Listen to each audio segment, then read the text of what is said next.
Hi! Drag Race Thailand, start your subtitles. That's literally how it went. It was like, Drag Race Thailand, the intro. Drag Race Thailand. Did they say that in the intro? I'm sure it was. I think it was just me like trying to hear words. Cocktail! Yeah. Drag Race Thailand is a thing. We have seen the first episode. We love it. We wanted to talk about it to you guys. Nova loved it. You liked it? Yeah. Mabuhay! Mabuhay! Okay.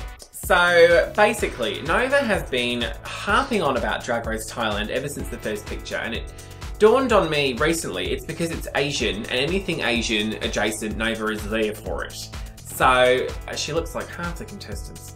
So we watched the first episode of this. Now, what is the deal with this? It's right, so it airs every Thursday. It premiered Thursday the 15th on Line TV.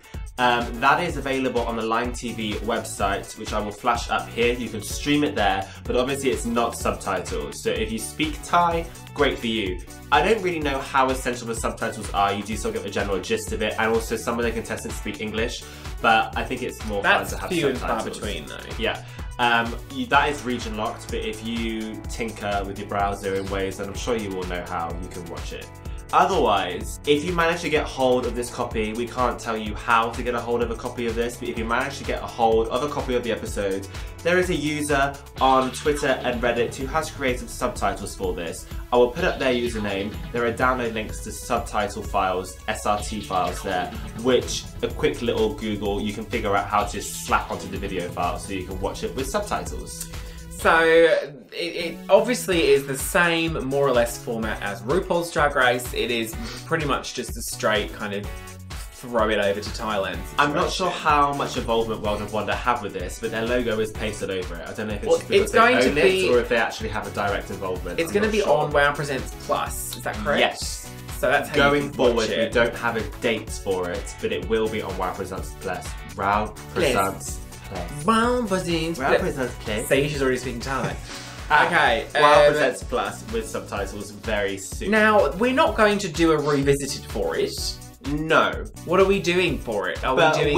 We want to basically go through some of the contestants and the judges for you guys, because I only know all of this because I'm mildly obsessed about it, but it has been quite difficult to actually find English information about this show, especially about the contestants. I mean, that's why we've now watched the first episode and I feel like we have a much better idea of who's who.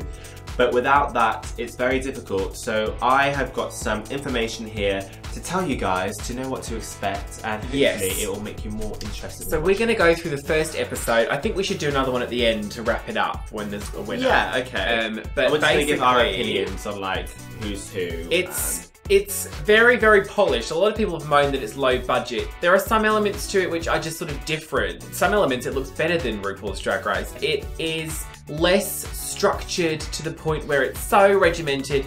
You have the bit at the beginning.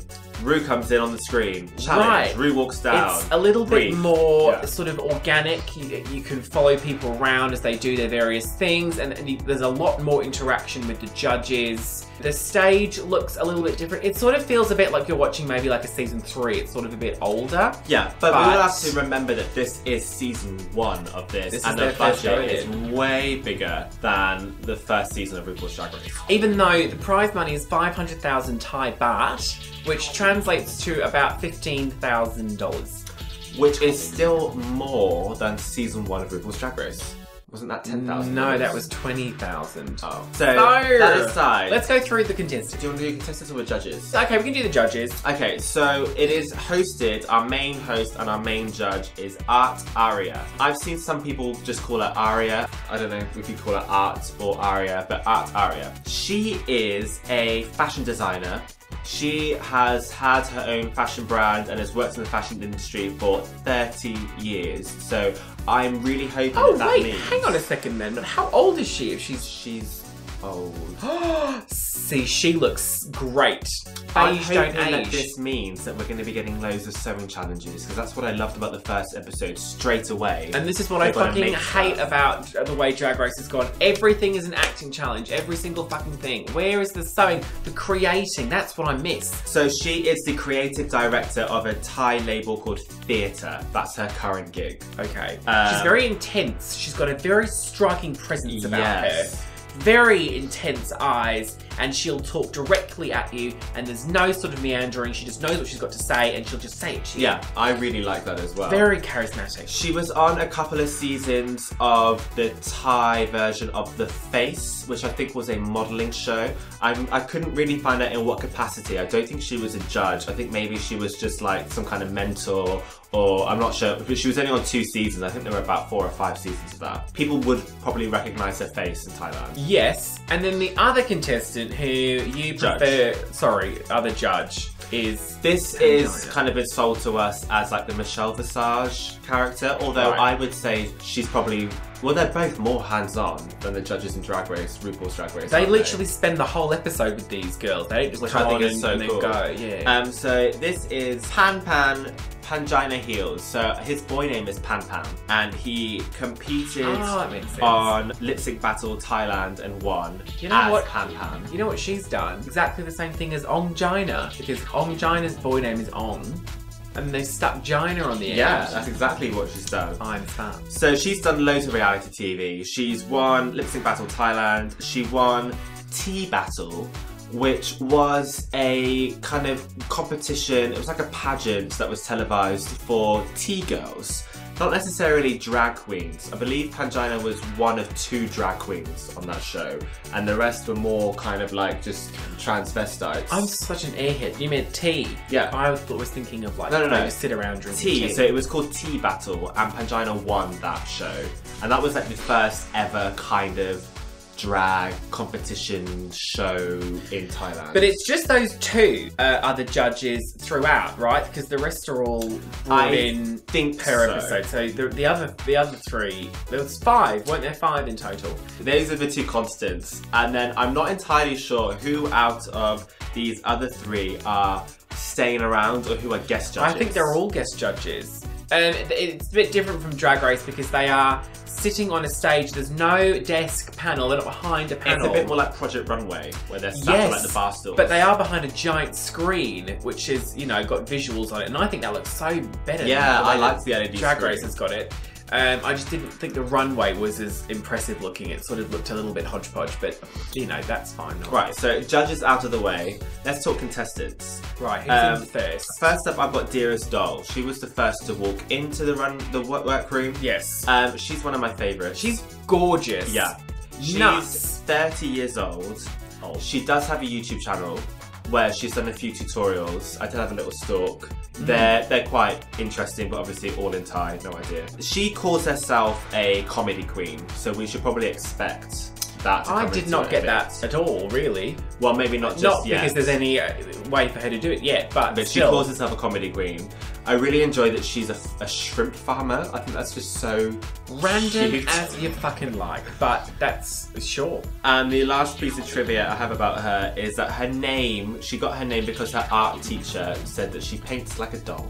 Okay, well, that's not particularly interesting. But yeah, I really like her. I thought her 3-in-1 look in episode 1 was really cool. I mean, it was a bit rough around the edges, but usually these sewing challenges are. Now, which one was hers? So she came out with like the gingham wearing like this farmer look. And then she transformed into the dancer. It was a little bit rough. Transformed into the Barbie doll with the box. I think they said that it wasn't very interesting. Like the first look was, okay, you made it out of, you know, whatever it was, but it was still not particularly great outfit. So it was fine. She is gorgeous, you know. I think she's very likeable. Certainly want to see more from that one.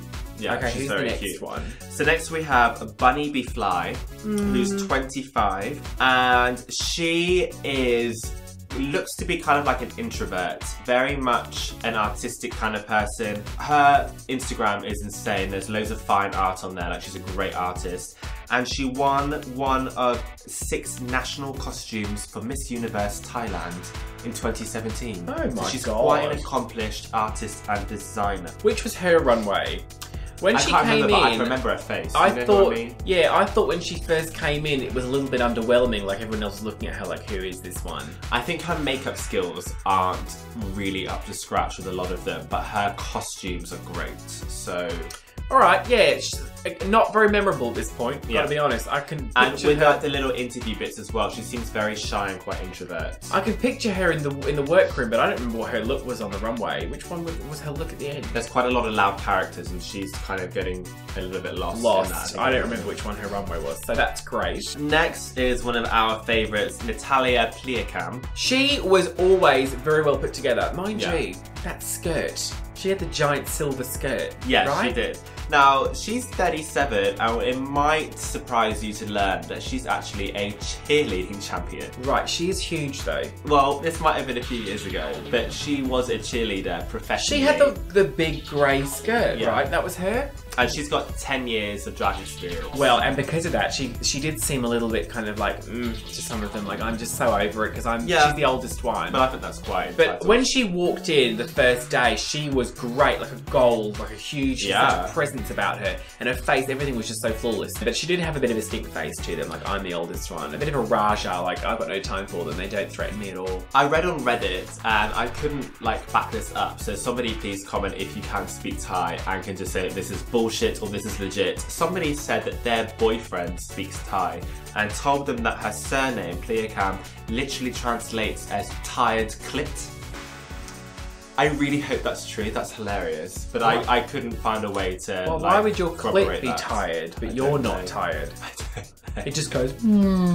But I think that could be really funny. So if you can like back that up, that'd be great. All right, okay. Next up we have Amadiva, who is 24. She is very new to drag. She was one of my favourites, actually. Yes, she's very, very good. She Interesting. got her name from the Beyonce song Diva.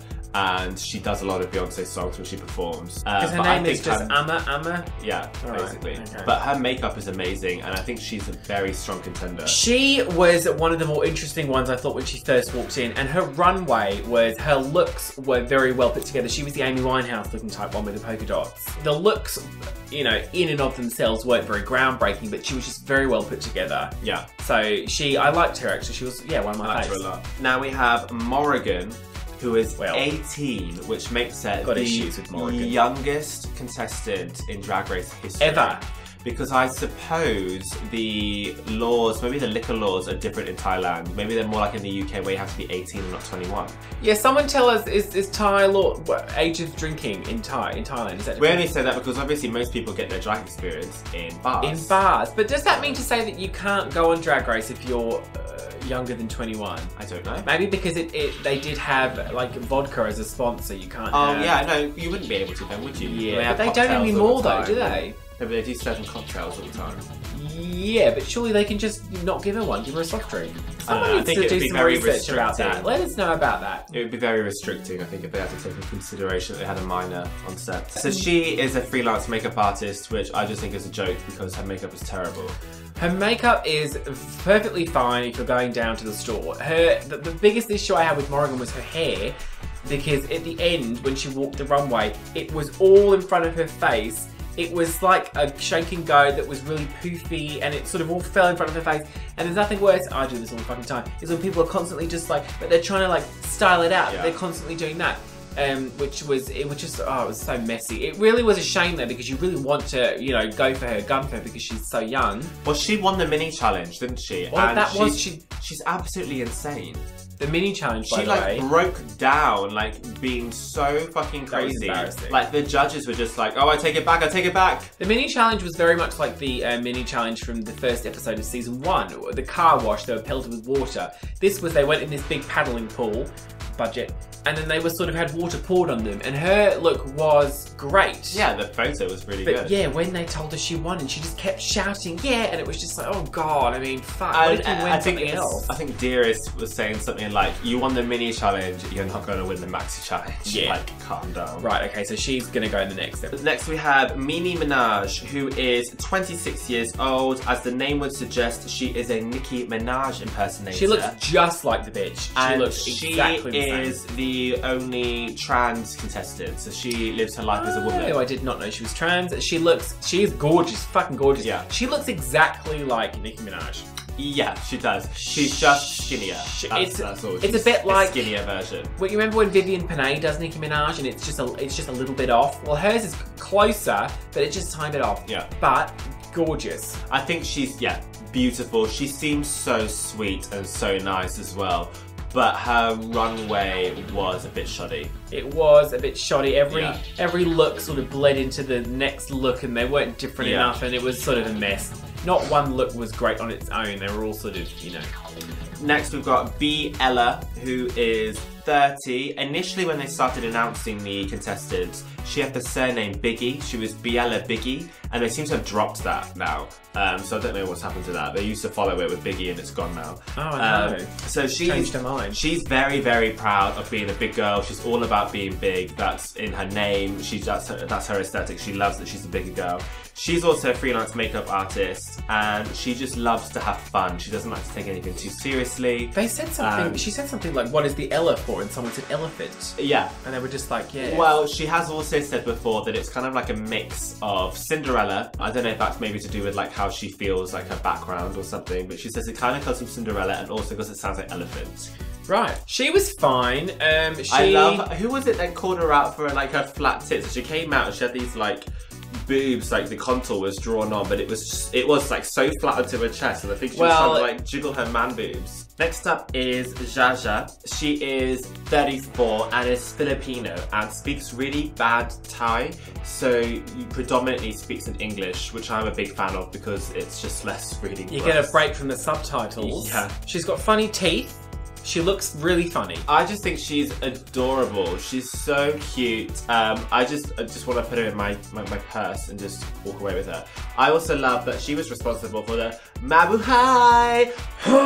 They make some really strange, like scary noises, these contestants, and she literally just went at one point, and I was just like, whoa! I love it. I absolutely love it. But she's very cute. She's something about it that's very interesting, although I don't really remember what she wore. Well, I thought it was interesting that on Instagram she posted up a photo of her entrance look, kind of like annotated, as a response to Dearest busy saying on the show that it looked like a mess. Because on Instagram she was busy explaining that it was all very well thought out. If I remember correctly, it was kind of like colour blocking to match the Filipino flag, and she said how she omitted the colour red because it represents chaos. Anyway, it was a lot more thought out than you got to explain it. Credit it's for. No good. Well, I thought it looked good. I liked the kind of like mouth guard thing. I liked as well. One of the judges called her Jar Jar Binks, which was great. It was a nice touch. That was Pangina that said that. Who's next? Next we have Mae Wall. Who's gonna win? She is 30, and I think it's very polished because she's so experienced. She performs a lot at a bar called Maggie Choo's, where Pangina actually hosts a weekly night. Cheating. Well, just because she performs there, she doesn't host there. Yeah, but if Pangina like knows her. Well, I mean, Drag Race is so incestual, isn't it? Well, Incestuous. Annie has got, like, looks like a chick anyway. The most snatched jawline. She came out, her hairline was flawless. She had the most put together look, absolutely stunning.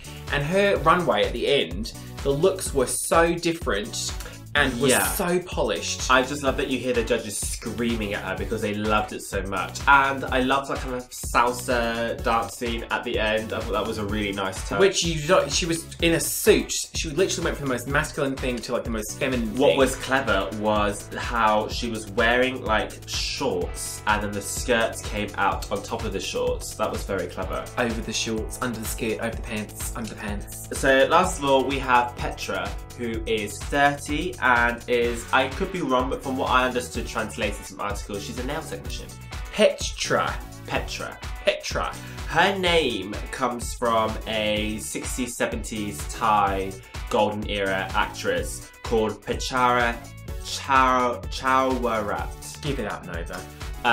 Who was very famous for having like really big Western eyes and like intricate hairstyles. So that's a nod to that. She says on her Instagram that she's obsessed with diamonds, and originally her name was going to be Marilyn, but I guess she decided to be a bit more of a nod to like her own heritage as opposed to like Hollywood glamour. So she went with Petra. Is gorgeous. Yeah. I just gasped when she came out. She's beautiful. Yeah. So that's that. I think she's probably the most, what some of the girls were saying on this, that she looks like a foreign queen. She's probably the most like a Western drag queen. Yeah, she's very Americanized in her makeup.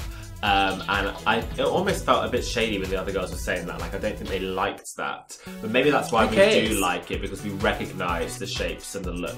But I think she'll be very good. So we have to thank Marcus on Twitter for his very hard work subtitling this. Again, check him out on Twitter if you would like to grab the subtitles for this, and I think he's going to be doing the next episode as well. I think it will be, funnily enough, we'll be interested to see the acting challenges, see how they handle this. Yeah. I really like that it sort of feels like a crossover between Drag Race and Untucked, because it is, like I said, more organic, and you see them It's definitely a longer format, which I think works really well. Because the lip sync also. You got the whole song, the lip sync, which I was so glad to see. If you want to know, by the way, the bottom two is Menage and Morrigan, and Menage actually went home because she didn't know a single fucking lyric to Didn't know Born any This Way. of the words. None of them. But it was Born This Way, which is English, which Morrigan, yeah, but Morrigan knew them. She knew the sounds. She didn't quite know the words, but at least she sort of did it. Yeah. But even if you have to do a Ken Libidibidachu, it still will be close enough. But Meanie didn't know a single word, so she had to go home, which was a shame because she was beautiful. But you know, beauty never wins. Yeah. I was glad that she went, actually, because she was one of my early favourites. But what you can do? It'll be interesting to see what the subtitles are like on WoW Presents Plus, because I think these fan subs translated a lot of kind of jokes. There are a lot of notes at the top for kind of cultural things that we wouldn't be getting, like watching an anime. It'd be interesting to see how much attention to detail the official subtitles get. I hope as much. I'm looking forward to watching this again, actually. I didn't think I was going to be as bothered by it, but I'm really quite excited to see how it goes, because I really like the judges. I really like Aria. I thought, having seen the previews, I wouldn't be that into her, and it would be kind of jarring. She's just, there's something about her. I think she's got a very kind of like, just an alluring look about her, and yeah, she's very, like you said, very blunt, and she's to the point, and there's nothing about it. She says what she says, and either you take it or you don't. But I think Annie's going to win at this point. She's my early favourite to win. I like her. I like Amadiva, and I like Dearest Doll. I'm a big fan of Dearest Doll. A lot of blondes. Sea of blondes there were. Anyway, who's watching? If you guys seen it, let us know in the comment section below. Yes, please. Please find our social media in the description box. And tell a friend. Subscribe to our channel. Mabuhay. Mabuhay. Yeah, alright, bye then. Bye.